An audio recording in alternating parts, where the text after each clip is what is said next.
Just takes a little effort, we can work it out. These things go hand in hand, know what I'm talking about. Can we have one without the other, one without the other, yeah. One without the other, one without the other, yeah. We made it through the test, strengthening love and sex. We made it through the test, strengthening love and sex. What's going on, everybody? Hello, everyone. We're back for Strengthening Love and Sex podcast with Rhonda. And Stacy. That's Rhonda. I'm Stacy. We are excited to be with you. We've been on a sabbatical. Yes. For a month.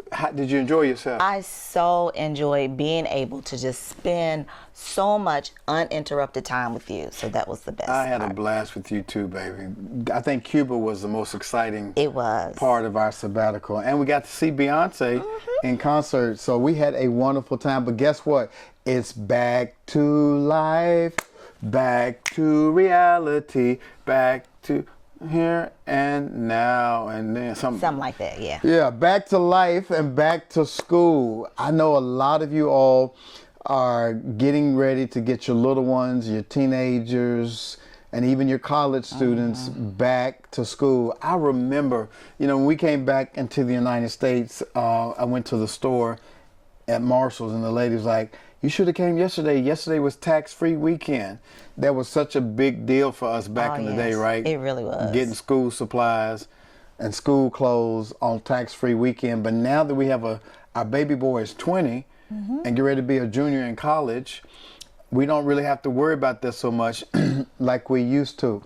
But we recognize that this is a big deal for a lot of married folk going back to school. And why is that? It's a big deal because your schedules are going to change. Yes. Because now the kids are needing different things than what they needed over the summertime. So we have to decide who's going to do what. And how do you balance? That's what we're going to talk about on this episode. And maybe just for the whole month. How do you successfully balance raising children and having great sex as a married couple? It's possible. It's possible. Yes. But it's challenging. It's challenging, but it's possible. And we've raised, we have 3 boys. And at one point, I had my oldest I had in college, we had 4. But I can remember those days when we were raising those boys, oh my God, getting them together, getting school clothes, school supplies, homework, basketball practice, taekwondo practice, after school clubs, PTA meetings, wrestling. Oh my gosh, it was a lot. It was a lot. Looking back on it, I don't know how we made it, but you can make it. And we want to talk about that right now. So baby, even though we're empty nesters and we successfully navigated that phase of our lives, let's talk back to some people who are still there. Okay. What is the secret to balancing raising kids and having a great sex life? Now, y'all know my favorite word to say for everything, but I truly believe that success lies in communication. Communicating with your partner on what roles you're going to take when the children go back to school, because it can't be on just one person, especially when 2 working adults are working outside the home, or one person is hybrid, now even working at home and splitting time going in the office. So it's very important. It's essential to be able to communicate with your spouse as to what needs to take place. And sometimes you may have to tweak those until you find what really works for you. Can you remember when we were raising our boys, what were our roles? What did I do and what did you do? Well, definitely a lot of prep work, because morning times, the only person in this house that's a morning person is you. So we would make sure that homework has made it into the backpack, into the folder, not just the backpack, but into the folder so that they can find it to give to the teacher or professor. Also, your role some of those times before they started driving would be to take them some mornings and pick them up. And then we split the role on who would pick them up depending on your schedule at church for whatever extracurricular activity that they were doing. I did a lot of prep work as far as meals, because when they came home from school, they would be hungry. And I would also, they didn't like to eat in the cafeteria. So fixing their lunches the night before and having them already in the refrigerator. But you played a vital role in making sure that they were where they were supposed to be. And I took them to get haircuts. Oh, and you took them to get haircuts, definitely. Yeah. I took them to we did Taekwondo together. That was meaningful. So you and I were very clear on our role. So what we're saying to you is that as married couples, it's very important that you stay clear on the roles that you play in raising the children. Everybody has a part. Each spouse has a part. Right. Rhonda is very good with math. I suck in math. Quit saying that. But I was great in what? English. And I tell the truth. You're right. So those papers, I was like, just make sure it's in their vernacular. My wife was like, here, you help them with the paper. You're good at writing. And I'm like, you help with the homework because we did good. A with team. the math. And so we and that's another important thing. You have to capitalize on each other's strengths. Absolutely. To know who's strong in what. Absolutely. So that's the first part, communication. Now, how in the world do you make time for sex? You got these kids, you know, things change when you have little ones. You know, you just can't be as spontaneous as you want to be. What would you say to couples on how to maintain a balance of taking care of the kids, communicating about your roles, but also making time for each other to have passionate sex? Prioritizing time together and sex is so important in a relationship that it might be you have to schedule it for a time being, because exhaustion is true. You're going to be tired. The wife is going to be tired. The kids are going to be tired and cranky. And we know how that happens. You know, the house is chaotic. But as long as you are expressing what those needs are when those needs arise, then you prioritize those needs and you carve out that time for one another. That may be, if they're small children, having a consistent bedtime, make sure dinner is a certain time, then, story time, and then bedtime after bath, and then making sure that when they're older that they do those things and that they have their chores done and clothes laid out for the next day, because that helps take that responsibility off of the parent. And so knowing that when mom and dad's door is closed, that you should knock. I remember the boys. I remember the boys saying to us, "We know when y'all doing it." What are you talking about? When y'all close the door? Well, good. I'm glad you know, because when that door is closed, it's time for some action. But we used to close our outer door and our bedroom door. But I do remember one time when Jaden was a little boy. He was about 3 or 4. And I felt this strange presence in the room, and I looked. The lights were out. And my son was eyeball to eyeball to me. He said, "I want some water." It scared the mess out of me. So we made sure we locked the doors from then on. Yes. But it's important to schedule sexy time. We tried to get the boys in the bed by a certain time. Right. We had a set bedtime, right? And 9 o'clock was like that magic hour. Right. All right, guys. Y'all got to get in the bed, make sure you wash up, your clothes laid out, got your homework done. We say our prayer with our kids, tuck them in the bed, and then we come and get in the bed at 9 o'clock.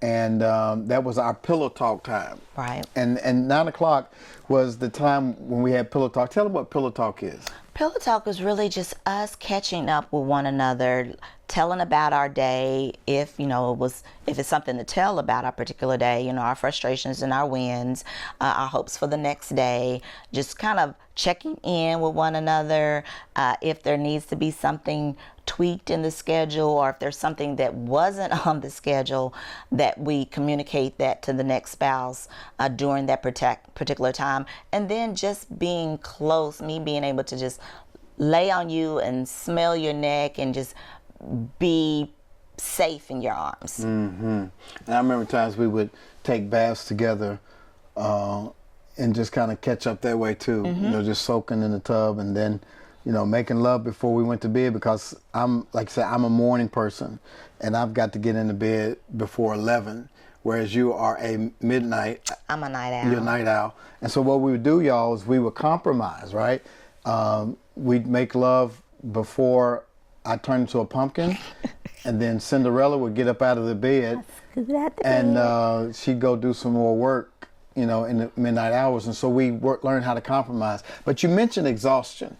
That's a very real thing. It is. When you're raising kids, especially small kids, they can run you ragged. I remember coming home, you know, after being at church all day, and the boys would be in the driveway bouncing the ball like, "Daddy, Daddy, come and play ball with us." I would be bone tired, but I would muster up some energy because I didn't want them to feel like that Daddy did not have time for them. Right. You know, but look in the camera and tell ladies, what do they need to do when they're exhausted from raising kids and don't have energy to be sexy? What do you do? Gosh, there's so many things. Like when you have to find what pours back into you. Now, we're going to be exhausted. That's inevitable, especially when you have children. But what I used to do was make sure that in that time that I was carving out for Stacy and for the boys, that I carved out time for me. Because if I wasn't good for myself, and that meant having a half a day or afternoon that was my time, that, you know, I would go do my girly stuff, get my nails done or my hair done, or go pick out some new lip gloss, whatever it was that kind of brought me joy.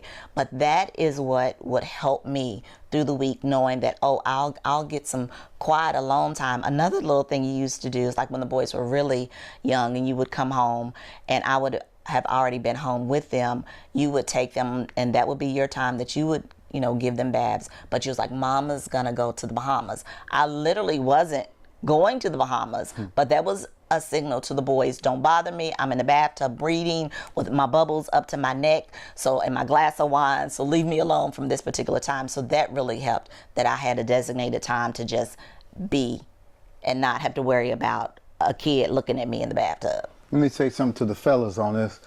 You heard what my wife said. She would go to the Bahamas. I was a travel agent. And so what I would do is I would come home and I would run her some bath water. You did. I'd light a candle.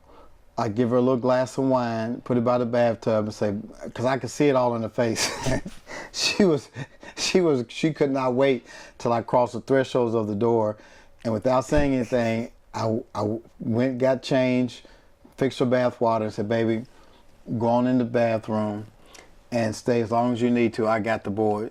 So I would feed them or help with homework or lay on the floor and play with them, and she would stay in the bathroom in the Bahamas. Talk about self-care and how important that is for both parents to make sure they take part in self-care. Self-care is everything from taking care of your hair, to working out, to eating healthy, to making sure that you are doing stuff that feeds your soul by journaling, by going to church, by praying together. But as far as the self-care, it's so important that you keep your doctor's appointments while, you know, not just while you're having kids, but for the rest of your life, to keep up with your doctor's appointments, because you want to make sure that you are operating in a healthy place, because it's nothing worse than trying to take care of a small child and you're sick yourself. So self-care is so important, because you have to be better and be operating in a good space so that you could deal with your children. Yeah, I would say self-care for men is important too. Going to the barbershop with small kids, it was a bonding time for me and the boys, but it's also a time for me, you know, to get in that barber chair. Something happens when you get in the barber chair as a man. Okay. It turns into either a counseling session, or you're talking about sports, or you go to sleep. But nevertheless, that's good. Going to the gym was self-care for me. I had to stay healthy so that I could get the stress off of me, keep my tempo good. Also getting up early in the morning while the house is quiet I would go into my office and pray and have my devotion and journal every morning and pray for my family while they were still asleep. I'm the only morning person, so they worked to my advantage. The house is very quiet early in the morning, so I would get my devotional time. That was self-care. But going back to the sex part, it's very important. I mean, we got married, that our pastor, Dr. Cosby, told us, he said, first God, then your spouse, then work.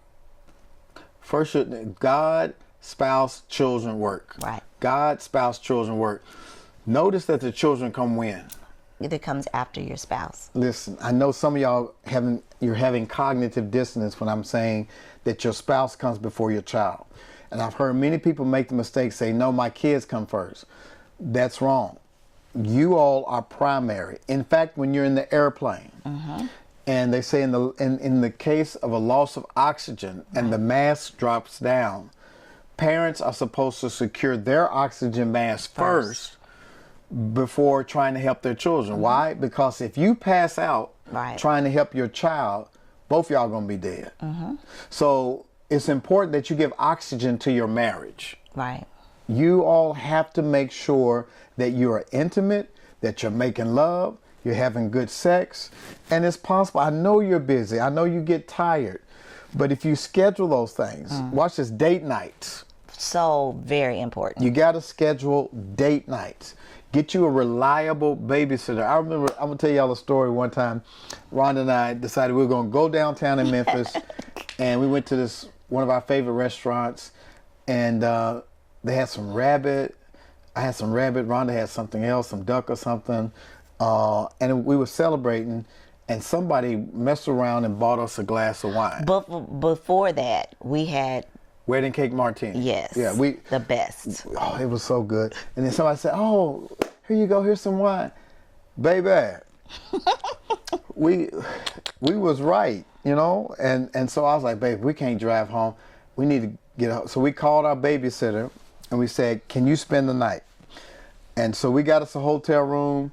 And it was on like neck bones. We extended our pleasure that night, spent the night, and came home safely the next day, thanks to our babysitter. But my point is that you must take the time to schedule date night. Yeah. And find your reliable babysitter, whether it's a relative or somebody you vetted that you trust with your kids, because that time that y'all spend together is precious, it's important, and it keeps the love strong. Do not neglect your love life over your kids. Now, babe, what advice would you give to women who, after giving birth, don't feel as sexy as they used to? They got stretch marks, their body has been through a lot, and they just don't have the confidence they used to have in their sexiness after giving birth. What would you tell them? Body image with women after having birth can be a little traumatic, because God has made our bodies so magnificent where we can house a whole human and give birth to a child, and some that have multiple children at the same, not at the same time, but carry multiple children. But as far as your after weight or trying to get back in shape after you've had a baby, don't be so concerned initially with it. As long as you are still eating healthy, you're doing some type of exercise, even walking is very, very beneficial if you don't go to the gym consistently. But remember that your spouse still loves you. Yes. He loves you so much, stretch marks and all. I could not stand my stretch marks on my stomach. They look like a starburst, and I still don't. But at any rate, Stacy loved them. And I had to grow to love them. What did I say to you? You was like, you would kiss my stomach and say that, that I carried your boys. That's and right. You were That's so, right. and all that. But as far as our body image or our bodies changing, we grew a baby for 9 months. And so our body was constantly changing throughout those 9 months in preparation of making sure that our baby is delivered healthy. You're not going to snap back that quick. No one has snapped back like that. So it took 9 months. Give yourself at least a year to get back to your fighting weight. And that's with you being like disciplined. Nursing helped me a whole lot. If you don't want to nurse, or if you have issues with nursing, you don't have to nurse. I mean, it's beneficial for the child, but knowing that you are doing something that's going to help you get back to your fighting weight, like before pregnancy weight, if that's your goal. And I think to the men, it's very important, as my wife said, that we are emotionally supportive of our wives. You cannot be overly critical of your wife after she gives birth. Give her time. Her body has to recover.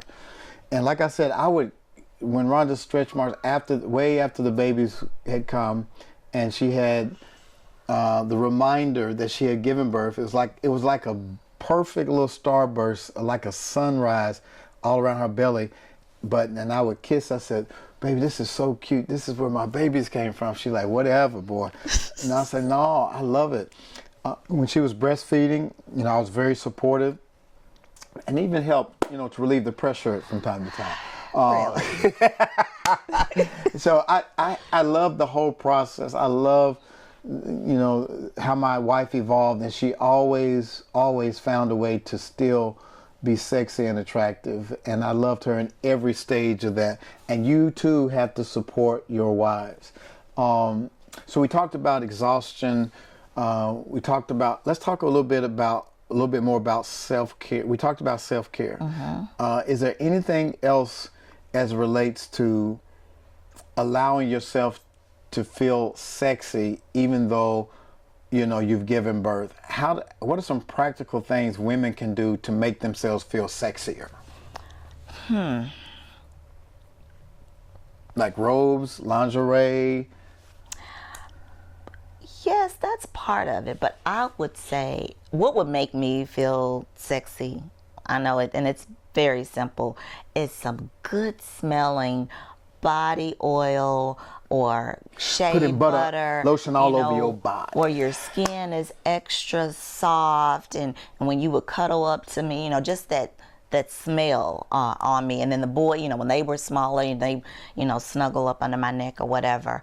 But lingerie, yeah, that's something practical, and it doesn't always have to be one of those ones. I like what you said about the lotion part. Let me go back to that real quick, because I think that also you kill two birds with one stone. You need lotion because of the stretch marks. The cocoa butter helps with the stretch marks, right? Men, it's so sexy, right? When you warm up that lotion a little bit, your wife gets out the bathtub or whatever, and you say, "Come here, baby, let me put this lotion on you." So you can rub it on the stretch marks, put it on her feet, massage her feet, massage her back. Man, I'm telling you, you getting her all lotioned up, lotion all over her body, right? But not only that, but she's feeling a certain kind of way. It's a bonding moment, that oxytocin. Yes, she's like, "Oh my God, my husband's touching on me. He cares about me. He's loving me," and that frees up her mind, and it makes the love making much better.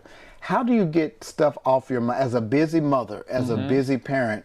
How do you get that list out of your head when you're trying to be romantic or being sexy with your spouse? I got to get homework, got to make lunch, I got to do this, I got to do that. How do you clear your mind so that you're present during the sexy moments? Intrusive thoughts are going to come. That's just part of being human. And when they come up, there is not anything that you need to do about them. Let's say you're just going to release them. You're not going to deal with it right then and there, and do some breathing. That helps to relax you, some deep breathing. That helps to relax you, to keep you present with your husband or keep you present with your wife. That and the intrusive thoughts that come through, knowing that, hey, we're not going to deal with this list right now. But on the other end, that list that you have, if your spouse helps you with some of those major items on the list, that takes a lot of weight off. So you're not thinking, oh, I left dishes in the sink, or, the buzzer just went off on the dryer. I need to, fold these clothes before they get too cold and they're all wrinkly, whatever the things is going on in your mind. don't worry about those. They're going to come. Just scoot them to the side. And when they do come, just take some deep breaths just to help ground yourself and make yourself more present in the moment. I like what you said about the deep breathing. I think it's important. Sometimes when you're stressed out, the sympathetic nervous system gets activated and you go into fight or flight or freeze. But when the parasympathetic nervous system is activated through deep breathing, that allows you to calm down. And so my wife is talking about breathing from your diaphragm, filling your lungs up like,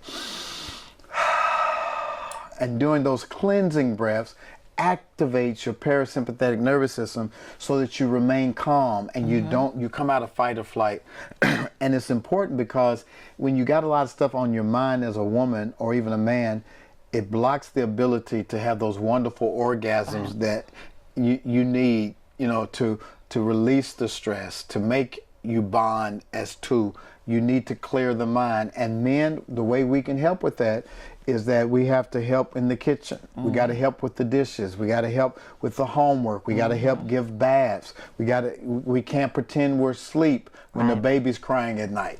Oh, and so that's before, if you don't have children and your desire is to have children, before you have children, you and your spouse really need to sit down and say this, just write it in sand. This is not going to be in concrete as to what each role is going to be. If you're going to get up, for the first 6 weeks, I got up in the middle of the night with the boys. But when I went back to work, you started stepping in more to get up with the boys. And then it got to a point where we would split the week. As far as the time, if they cried after such and such hour, you would get up or I would get up. So just making those clear indications beforehand, because you don't want to be pregnant and then I need you to do this and I want you to do that. And you guys haven't had that opportunity to even discuss what you think you may want, your possible role may be. Yeah. Last thing I want to ask you is, with all of this talk about couples making time for each other and raising kids, how do we ensure that the children don't feel neglected while we're trying to make time for us to love each other? Oh, that's such a great point. Now, growing up in a two-parent home with the children, they are going to see the strong bond between mother and father, and they're going to be like, mom and dad, I are here, they love me, they support me. But one of the things that we used to do is I would have the boys to write out something that they would want to do. Like they each child has their own personality and their own interests, and you make a grave mistake by trying to make all of the children, if you have multiple children, do the same thing if that's not their interest. And especially if they're years apart like ours were. They were all 4 years apart. So what we would do was have them to write out what they like to do. They each had their little box or whatever that we made, and then they would draw from it. And so that would keep it fresh as to, what are we going to do on their day. And it may be that we did a collective with all of the boys, and one particular day was one child's. And then the next week, again, a collective, and then the next week it was another child's. So it was something that they would look forward to, and they wouldn't, and it was almost like a reward system as well. It's like, hey. It's like a reward. Yes. So it's like they're going to be able to do something that they want to do on their day. I love that. If you have girls, I would encourage the dads to take your girls out on a date. My wife does that with the boys. To this day. She still goes out to lunch with them, or she'll say, come ride with me to the grocery store. And I would do it with my boy. I had all boys, so I know they're different personalities. So me and Jay might go, look at some comic books or something, or me and Amari might go to a game, or I might take all of them to a game, to a Grizzly game, or we might go fishing. Me and Jordan would go hang out, go see a movie or something, because he wants to be an aspiring actor. We have to find time so that they each individually feel like they're getting the attention that they deserve. Absolutely. So we hope that this podcast has helped somebody tonight, some parents who you might have small children, you might have tweens, you can even have college students. And what we've shared with you is it's possible to raise a family and still have great sex. It's possible to stay bonded as a couple and still bond with your children. You can do both. You don't have to do one or the other. And it's been said that the things that break up a marriage, cause people to get divorced, is money, children, And sex. and sex. So we tackled two of those tonight, children and sex. So we're going to continue to speak on this. We'll be back next week to continue our discussion on how we keep that perfect balance going. And we want to remind you that if you have not done so already, please go to our YouTube channel and subscribe to the Strengthen in Love and Sex podcast, which is under Dr. Stacy L. Spencer on YouTube. Dr. Stacy L. Spencer's YouTube channel. And then, baby, tell them about Eden Circle. Oh, we have a program that's called Eden Circle. And what we do is it's married couples, and we coach and mentor, and we have monthly master classes and quarterly meetups, and we just discuss all things marriage to take your marriage to the next level. If you want to be involved in Eden Circle, please go to theedencircle.com. Again, that's theedencircle.com and check us out. Yeah, and we got a free class coming up, a 7-week class on marriage matters. And we'll tell you more about that on the next episodes, but stay tuned because it's going to be live, in person, and hybrid. So you have a chance to go deeper with us in a class, a 7-week class, because we want to give you some tools on how to take your marriage to the next level. We believe that God wants you to be naked and unashamed. And your love life can be off the chain. So we appreciate y'all so much for tuning in tonight. Please share this podcast with your friends. Go subscribe to our YouTube channel. And we will see you next time on Strengthening Love and Sex. See you next time. Just takes a little effort, we can work it out. These things go hand in hand, know what I'm talking about. Can we have one without the other, one without the other, yeah. One without the other, one without the other, yeah. We made it through the test, strengthening love and sex.